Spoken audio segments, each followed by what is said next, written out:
Hello, good morning. Welcome back to my channel, JBTeguihanon, Engineering and Chemistry Tutorial. So today we're going to study the subject called uh, simple, or shall I say, vapor compression cycle with dry saturated vapor after compression. So we'll be studying what we will study vapor cycle or vapor compression cycle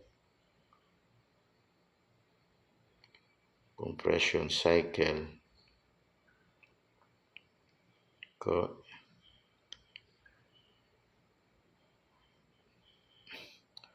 with dry saturated vapor,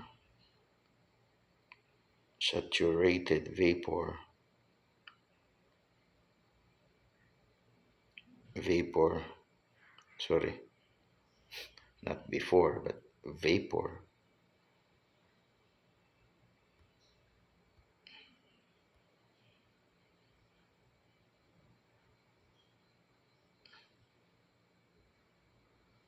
okay, vapor compression cycle with dry saturated vapor after the compression after the compression. Okay,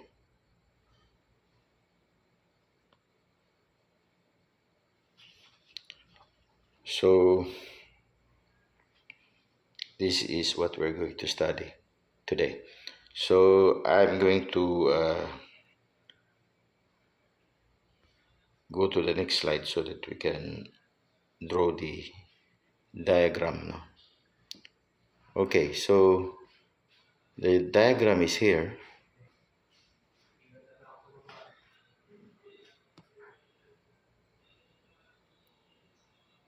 The diagram is here, and I'm going to draw it.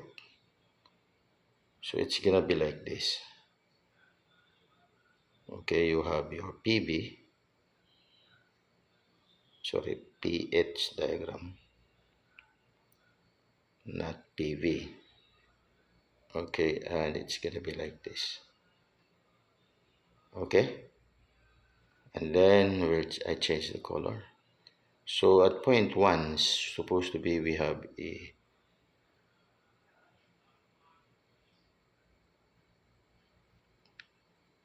a line like this. Okay, and I have the pressure from 0 going up.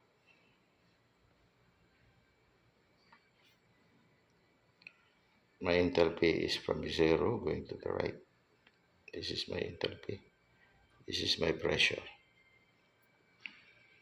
Okay, and then I have a point 1. Suppose I have the component here.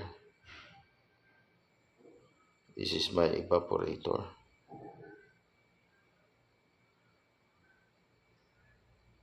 I have a Q added here.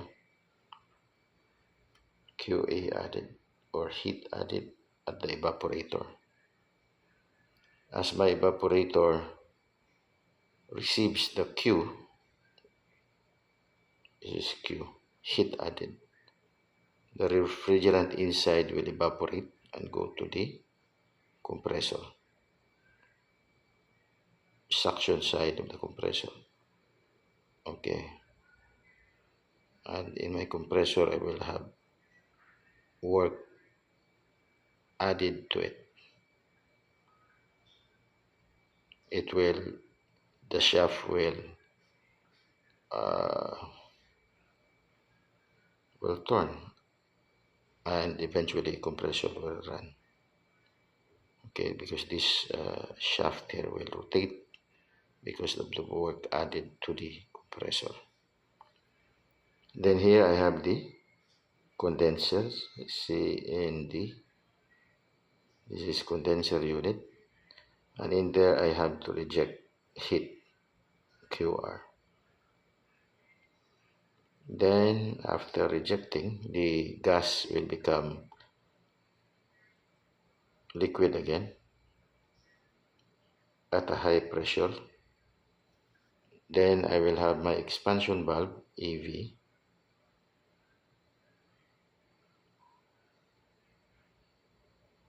Okay, to reject it, I mean to lower the pressure back to the evaporator. Okay, since we have saturated with dry saturated vapor after compression, so basically the diagram would be different from the basic cycle. So inside the pH diagram, if we go back here to the pH diagram, at point 1, if I say this is point 1, okay, at the suction side of the compressor, okay, this is my point 1 at the pH diagram, okay, then I have to compress with, as my compressor, this is my compressor, as my compressor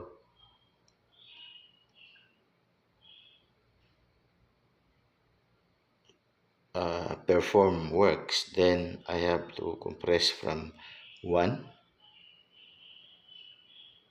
to point 2. Okay, this is my point 2, and that is actually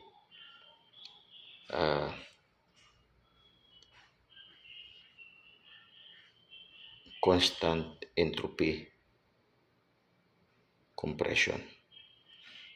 Okay, my arrow will be like this. Okay, and what happened is at point 1 we have P1. Of course, I can call this P1. Okay, and that is actually equal to your evaporating pressure, PE. That's equal here, right? That is your evaporating pressure, this side here, right? So our compression from here going there, and at the same time your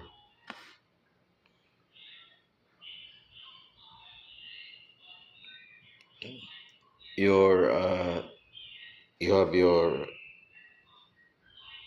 enthalpy 1, right? And then you have your pressure 1, you have your pressure 1, you have your enthalpy 1. So you have properties, thermodynamic properties. Okay, and then you will have, of course, your S1, no? At that point you will have your S1 also. Of course you will have your S2 over there, S2, because you reach point 2. If you wish to find the H2, you will have H2 here,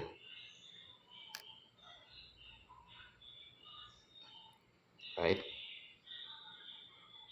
And after that okay,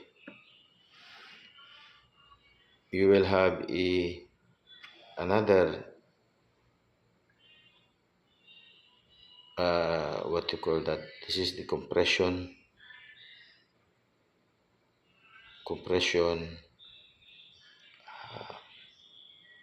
process, and that is isentropically the isentropically compression process, and then you will have a condensing process.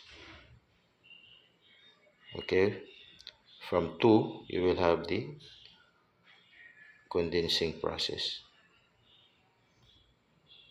Okay, and you will reach to this saturated liquid line here. We call this 3.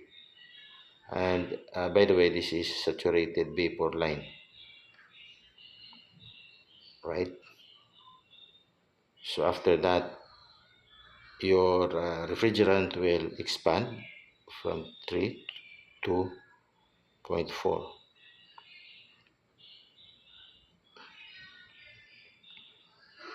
The process will be like this from 3 to 4.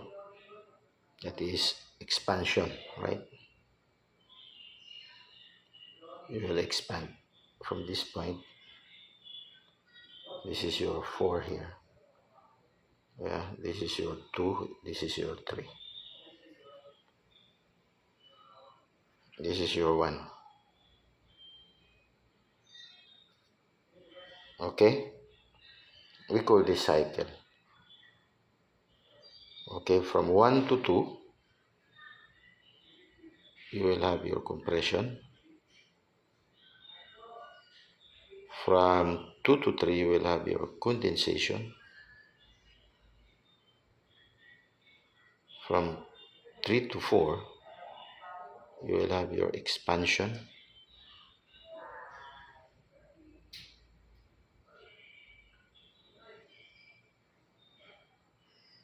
And then from 4 to 1, you will have your evaporation.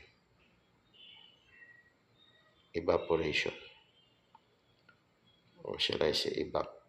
Okay. So in these cases, you will have enthalpy here, right? You will have your enthalpy, that is enthalpy 3 is equal to enthalpy 4, right?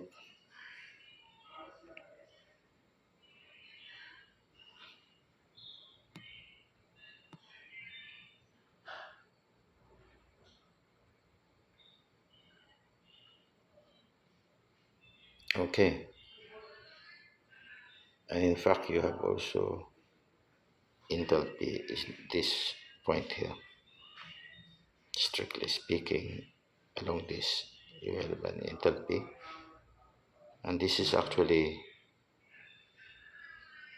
enthalpy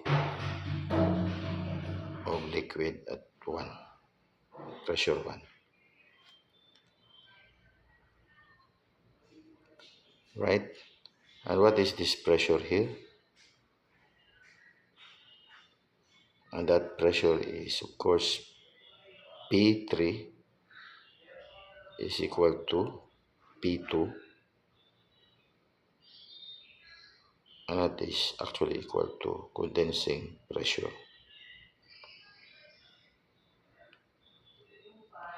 Okay, why we are doing this? Because we are going to derive the formula using the diagram. So we go to the next slide. If we wish to draw the temperature entropy diagram, let's have that.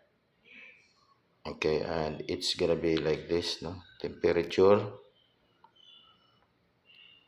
and entropy, it's gonna be like this, right?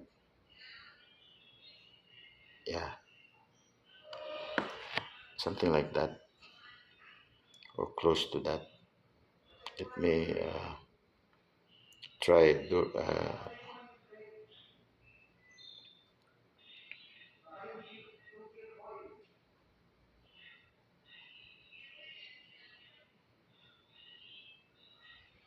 like this. So in this diagram, this is your 0, this is your temperature, okay, temp or T, or shall I say temperature, and this is entropy S. So at point 1, you will have here, it compresses up to the this point 1 to point 2. Then you will have a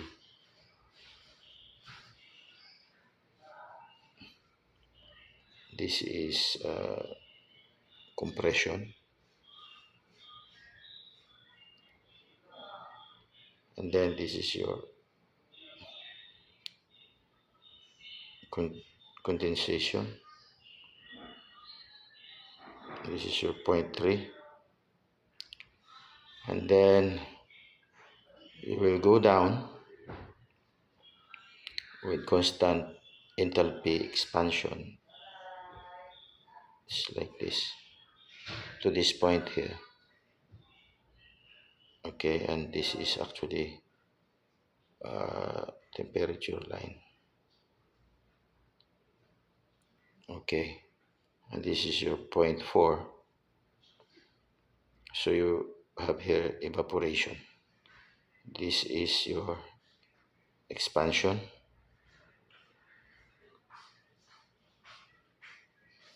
Okay, expansion.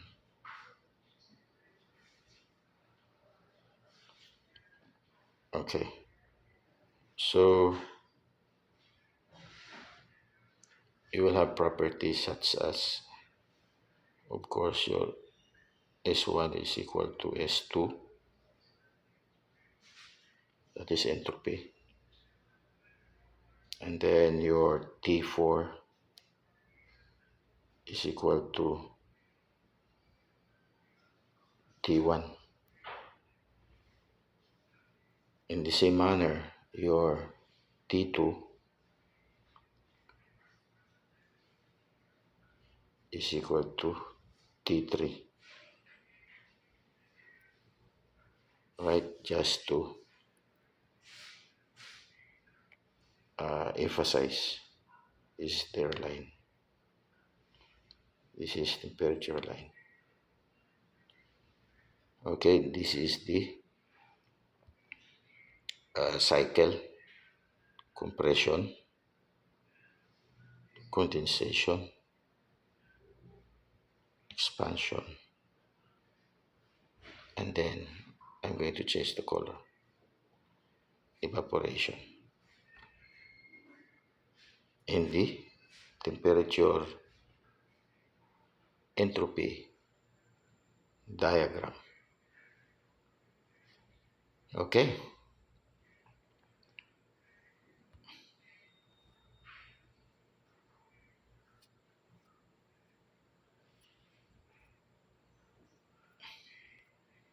okay, so continue. So why we're doing this? Because we want to take some formula. Okay, we want to take some formula.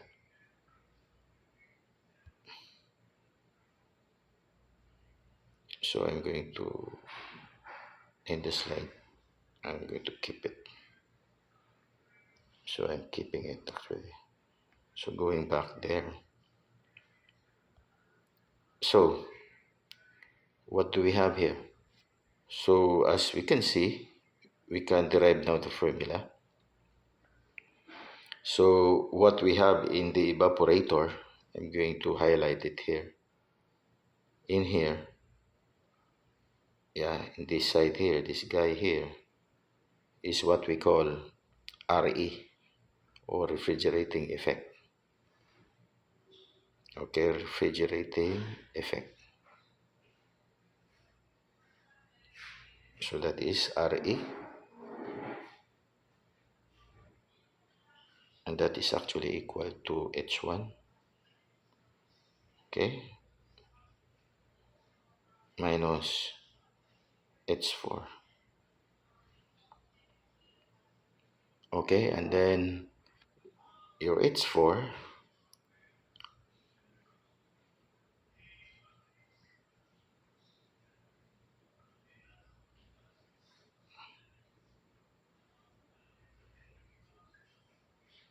your H4 is, your RE could also equal to H1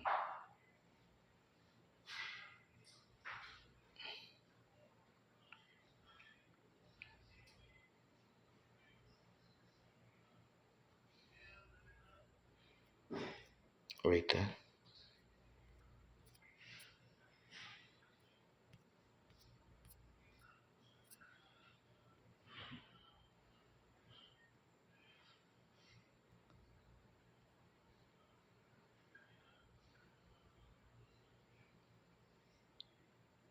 Okay, so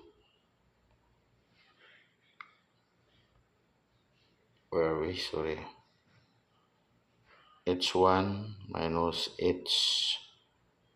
uh, H sub, yeah,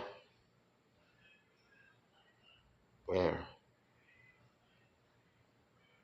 H4 could be replaced with HF at 3.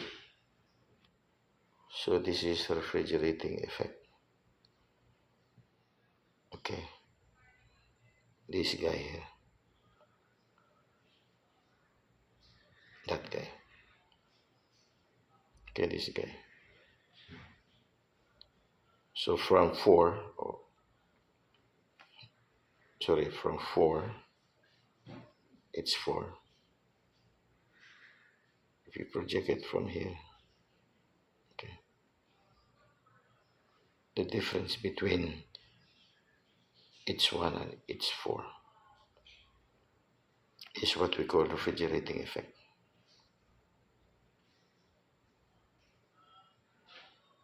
Sorry, this is H3. Okay, H4 or is equal to H3, but that strictly speaking that is saturated, right? Because it's on the line. So that is the liquid enthalpy, saturated liquid. So that is the refrigerating effect. So if we are asked to look for the COP